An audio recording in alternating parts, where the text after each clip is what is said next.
অঙ্কটিতে বলছে 20 পাতার একটি বই,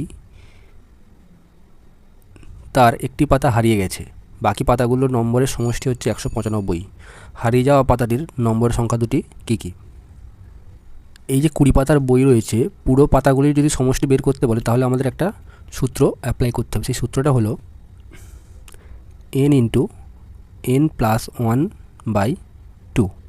এখানে n এর মান কত? এখানে n এর মান হচ্ছে 20, তাহলে 20 ইন্টু 20 প্লাস 1/2 সমান সমান 20 গুণ 21/2। 2 দিয়ে 20 কাটলে আমাদের আসছে 10, 21 10কে 210।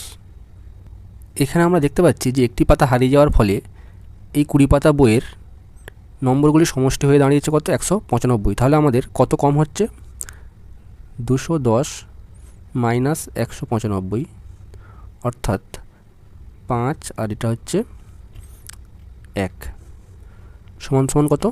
15 সংখ্যাটা আমাদের কম হচ্ছে। এবার 15 করতে গেলে আমাদেরকে যে কোনো একটি পাতা এমন চুজ করতে হবে যে দুটি পাতার যে সংখ্যা রয়েছে সেই দুটির যোগফল 15 হবে।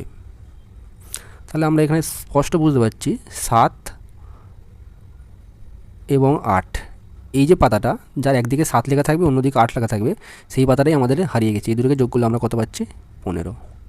অর্থাৎ উত্তর হবে 7 আর 8 নম্বর পাতাটা, অর্থাৎ অপশান বি।